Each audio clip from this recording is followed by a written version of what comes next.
النهارده هنتكلم عن علم من عوالم مصر. انت عارفه يعني ايه هرم؟ يعني حنين حسام. انا بحسبها ان انا انسانه مودي، تمام؟ انا مودي. الشخص اللي هينظف اليوتيوب وهيحمي التيك توك. يا حنين، ده محتوى جميل ومحترم، واخيرا يوتيوب هينضف، واخيرا فعلا اليوتيوب هينضف. حد اللي بيقول التيك توك بيفك عني وبيمنع الزهق. سيدي الفاضل، احنا مش معترضين التيك توك، عارفين ان هم هيتشتموا وعارفين ان احنا هنمسح بيهم الارض. المشهور عنها الجمال الرباني، هاشتاج نو فلتر، هاشتاج نو ميك اب. ميك اب خالص عشان الناس بتقعد تقولك ايديت. هو انتوا فاكريني؟ محدش يقدر يهاجمها لانها ما بترحمش. انا لو عايزه اقفل لك صفحتك بضفر رجلي واحبسك هحبسك. حنين حسام. هرم مصر. اللي لسه ما اشتركش في القناه يشترك في القناه. هي والسبسكرايب ويلكم باك. الفيديو ده عن شخص غريب جدا، بيقول على نفسه هرم مصر، واللي شايف انها حاجه غريبه جدا ان بنت تعتقد انها هرم. اقول له فعلا دي حاجه غريبه جدا، حاجه ما بتحصلش كتير ان بنت تعتقد انها اثار من اثار مصر. اللي استغربته بالفيديو ده عنه ان اول لما سرشت عن اسمها على اليوتيوب لقيت انها عندها قناه فيها 1,000,000 سبسكرايبر. عندك 4 فيديوهات بس اللي على القناه بتاعتها، طبعا حاطه عين زرقاء و5 عشان الحسد. يعني انا قلت ازاي فيديوهات زي دي توصل الواحد ل1,500,000 مشترك؟ اكيد فيديوهات غير عاديه. فتيجي نخش على فيديوهاتها ان وصلتها ل1,000,000 مشترك، لان انا مستغرب جدا ازاي الناس حبتها بالسرعه الرهيبه دي.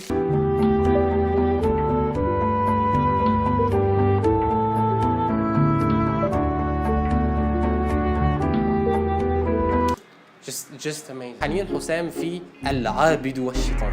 احلى حاجه اللي هي حاطه اسم الشيطان على عنوان ويرد. قشطه عادي نعديه. جيب صورتي وانا كول، وانا منزله النضاره كده نص تنزيله بعناية الخضراء اللي انا مش ملوناها طبعا، وانا بلف صورتي حوالين الهرم. سو كول انترو.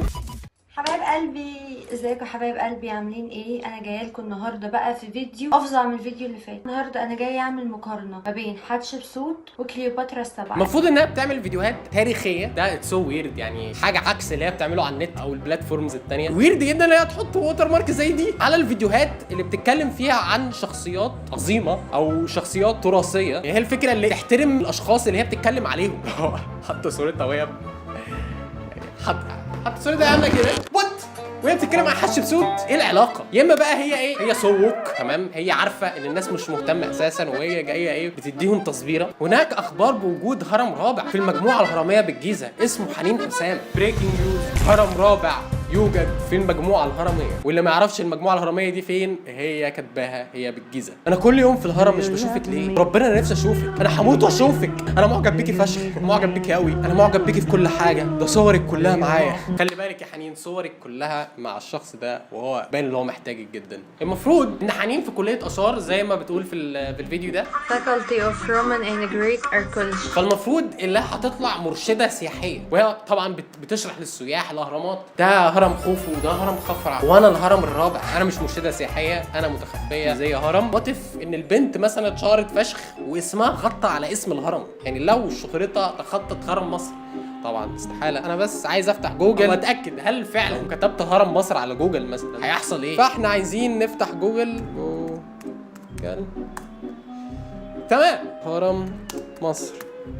وات ذا اكشوال اللي كنت خايف منه. دي حقيقه، دي اول حاجه طلعت لي. يعني لو اي حد جرب وكتب هرم مصر هتطلع اول حاجه حنين حسام. يعني حتى في الجنب كده يقول لك دو يو مين ايجيبشن بيراميدز. ايوه اي مين ايجيبشن بيراميدز. دي مصيبه اللي يبقى اول سيرش عن اهرامات مصر تبقى حنين حسام. تبقي كده قشطه عادي فشخ، بس ما تاثريش على معالم مصر. رب سمعه الفراعنه. تحميل الهرم الرابع حنين حسام، داونلود على طول، داونلود. لو انت عايز تحمل الهرم الرابع حنين حسام موجوده MP3، موجوده MP4، او تحملها هي شخصيا. بجد هي مصيبه ان لو حد من السياح عمل سيرش ودي اول حاجه تطلع. جوجل فيكس بليز، جوجل فيكس. تخش على الانستجرام مثلا هتلاقي 1,000,000 اكونت اسمه هرم مصر. عارف 50 اكونت اسمه هرم مصر حنين حسام وكلهم معديين ال1000. انا مش عارف هي عامله كولت يعني كلونز من نفسها. حنين حسام حنين حسام. We are coming and we are coming in waves. شايفه ان مفيش بناء اعظم من الهرم، مفيش فكره اعظم من الهرم. وده اللي يعرفك ان الهرم فكره والفكره لا تموت، ولو الفكره ماتت مش هتموت باي طريقه. طبعا مش اي حد هيفهم دي جنازه مين. اللي عايزه لايك وكومنت وسبسكرايب، عايزه الدنيا تولع. انا عايزه الدنيا تولع يا قلوب الهرم من جوه.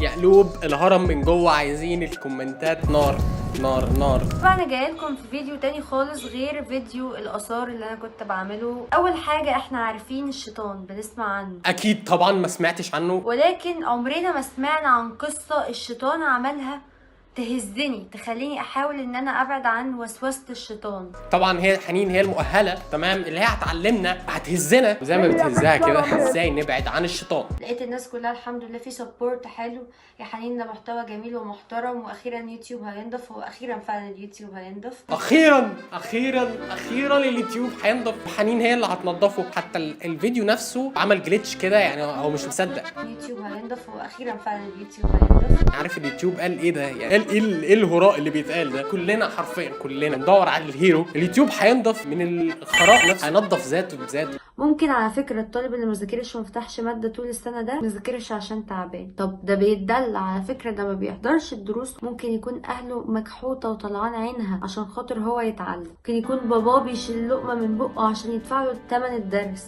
ممكن تكون مامته ما بتديش نفسها العلاج، ما بتجيبش لنفسها العلاج عشان خاطر تدرس. ايه انت متعرف ايه يا هرم ده؟ ايه كل الوجع ده؟ الهرم مخبي وجع من زمان. كنت بسجد واقول يا رب ما تشمتش فيا حد. سو ويرد لان سبحان الله هو طلب صعب جدا، لان حرفيا يعني الانترنت كله شمت فيها، فسبحان الله يعني ايه استجاب.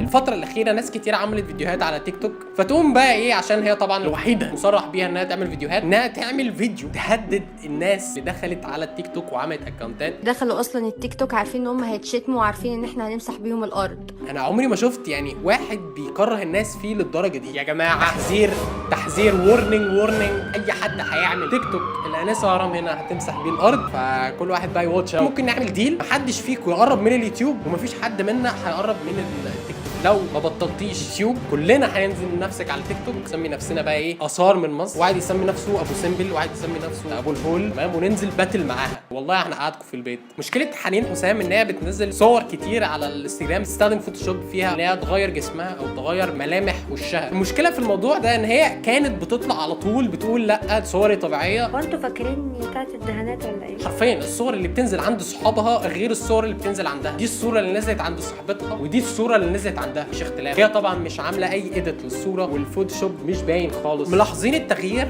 طبعا كلنا ملاحظين التغيير اللي حنين حسام عملته. العبد لله مسك الحديد فناه. لو ركز كل انسان في حياته لكان الانجح على الاطلاق. ترو يا حنين ترو. طبعا احنا مركزين الايه التغيير اللي هنا اللي حصل. هتحلف انها مش عامله اديت. حنين بتعمل فوتوشوب، حنين ما بتستخدمش غير البيكس ارت، حنين كل حاجه بتعملها الفوتوشوب. فده وسط حنين يا جماعه اهو كونفيرمد خلاص. دي نصيحه وسط حنين كونفيرمد. طب ما انا عيني مش دلوقتي ما بقتش ملونه. انت عارفه هي كانت لونها ايه؟ انت عارفه انها كانت زرق، حصلت فيها مشاكل بقت اسود وفيها نقط بيضه كده، بس الحمد لله. هي فعلا قصد النقط البيضه دي اللي هو انعكاس اللمبه على عينيها. وات ذات فاكينج ريل، ذات فاكينج ريل. يعني ممكن الواحد يوصل للليفل ده من الدمنس. شي سو دم، اتس سو دم. اكيد ده ترول يا جماعه. شي از ترولينج اس بجد يا جماعه. اي حد يلاقي انعكاس الضوء، يلاقي حاجات بيضه كده انعكاس الضوء على عيني، على طول يروح على الدكتور، لان ده مرض خطير جدا. توتوريال تايم. اي حد عايز يكبر او يصغر اي حاجه، رول نمبر 1 ما تتصورش قدام اي خطوط طوليه وراك. يعني ما يبقى مثلا سيراميك، حديد، سلك حديد، اي حاجه بالطول او بالعرض ورا الحته اللي انت عايز تكبرها او تصغرها. بس احنا هنتعلم ازاي حتى لو اي حاجه وراك. انا عايز اعلمكم ازاي تعمل الحوار ده من غير ما تتقفش. اول حاجه نفتح الفوتوشوب، نحط الصوره بتاعتنا ونعمل دوبليكيت للصوره دي، يبقى فيه صورتين ورا بعض. نفتح الصوره الاولانيه ونعمل ليكوفاي، نكبر اللي احنا عايزين نكبره او نصغر اللي احنا عايزين نصغره حسب انت عايز ايه. هتلاقي طبعا ايه الخلفيه اتدمرت، فاحنا نعمل بالبين تول، نمسك البين تول ونعمل حوالين الحاجه اللي احنا كبرناها، نعمل سيلكشن للمنطقه دي وندوس ديليت. سو سمبل من غير اي حد يقفشك. يعني المشكله هنا اللي هي مش حقيقيه مع نفسها خالص. ما تطلعيش مثلا تقولي لا انا مش حاطه ميك اب يا جماعه، بعدين انت حاطه ميك اب. المشكله ان البنات الصغيره مثلا لما تيجي تتفرج على ده وتقول ايه ده، هل هو ده فعلا طبيعي؟ هل فعلا لازم ابقى شكلي كده عشان الناس تحبني؟ لا، دي مشكله انستجرام، مشكله المودلز عامه. جست قولي ان انا مثلا عامله فيلر مثلا مكبره. ما ينفعش اي حد يفكر ان جسمه وحش او ان هو ما دام شكله مش كده يبقى هو وحش. لازم نعرف ان ده فيك وده بس فور لايكس. هي دي المشكله يا حنين. انا كده انسانه محترمه محترمه وانا ماشيه في الشارع لابسه كده، وده الاحترام. عندي سؤال، احنا ليه ما ينفعش نعمل ميوزيكلي من غير ما نرقص؟ عارف لو قالت اللي هي بترقص وهي بتحب كده ومن غير تبرير ومن غير اي حاجه قشطه، هتقول خلاص يعني هي كده في المربع ده. ليه بقى بتحاول تبرر؟ تطلعيش مخصوص عشان تنصحي الناس، وبرده ما تطلعيش تقولي احاديث وتطلعي تقولي قران او تغني اغاني دينيه. لو عايزه تبقي ده ابقي ده 100%. ما ينفعش اطلع اقرا قران واعمل كده. لو عايزه تاخدي الباكج خديه كله، ما اضربش مراتي واروح اصلي العصر في الجامع. تحس هل انت فعلا انسان صالح؟ ما اعرفش، مش عايزه اقارنها بحاجه سيريس. احسان باكج بيتاخد كله. يعني الموضوع مضحك جدا ان انت تقول حاجه وتعمل عكسها تماما. ما هو المشكله مش انت بتخاطبي كلها عقليات متفتحه متعلمه يا جماعه، والله العظيم التعليم بيفرق جدا. مش اي تعليم، انت ممكن تكون في كليه طب بس انت مش مثقف. التعليم بيدعم بالثقافه. الله، جنب ايطاليا ودوني بقى شعب السنة. ودوني بلد احلامي. التعليم مهم جدا والثقافه، مش اي حد يكون مثقف. حتى بالاماره ايطاليا هنا والارجنتين هنا الموضوع مش بيوصل لحد اللي هي مثلا بتضر الفانز بتوعها، لا دي بجد عايزه تمص كل حاجه من الفانز او من الناس اللي بتتابعها، توصل لمرحله اللي هي عايزه تسكام. طلعت في فيديو تتكلم على ابلكيشن بيعمل لايفات، وهي كانت طالبه بنات من الناس اللي بتتفرج عليها تطلع على الابلكيشن ده. الناس معاها فلوس تخش على البنت او اللايف بتاعها، تكلمها، تتعرف عليها، تاخد عموله على كل بنت هي هتاخدهم. وغير كده انا ما اعرفش بصراحه الناس اللي هيكونوا مسؤوليتها في اللايف، بس اتس سو سكامي ان انت تعملي كده مع الفانز بتوعك. يعني انت ممكن تجيبي اي حد مشهور مثلا يعمل كده، بس ما تقوليش للفانز البنات الصغيرين تحاولي تستغليهم بالطريقه دي. القبض بيكون من اول $36 لحد $2000 و$3000. القصه كلها بس زي ما قلت لكم، انتوا هتفتحوا لايف بوشكم، مش هتفتحوا بلاك سكرين اللي هي شاشه سودا. تفتح اللايف بتاعك، داعمينك هيدخلوا، الناس هتدخل، هتبداي تتعرفي على الناس. انا عايزه الجروب بنات بس مبدئيا. يعني لو انت برضو عايزه تغطي على الموضوع قولي شباب وبنات مثلا، واختاري البنات. قولي شباب وبنات عشان الناس مثلا ما تشكش. لا هي اختارت يا جماعه بنات بس، انا عايزه بنات بس عشان البنات بيجيبوا الفيوز. طبعا تلبس اي حاجه باحترام، يعني تلبس الشورت باحترام. المشكله اللي هي مشهوره انها بتقفل اكونتات، وهي طلعت تهدد اي حد يعرضها انها هتقفل الاكونت بتاعه. في يوتيوبر عمل فيديو عنها، فيكون ردة فعلها ايه؟ يكون ردة فعلها انها تبعت له بنات عشان يعملوا معاه، مش عارف يعملوا معاه ايه، بغض النظر يعني. زي فكرتها اللي هي جود ايديا ان هي تعمل الحركه دي. اي حد يعرضها يا جماعه يلا يعرضها، يا اما هتقفل لك الاكونت يا اما هتبعت لك احلى نسوان. شكرا فشخ لاي حد اتفرج على الفيديو للنهايه. شكرا ليه احمد الدالي ان هو عمل نوتيفيكيشن. اشوفكم الفيديو الجاي وانا بحاول اعمل حاجه لمصر.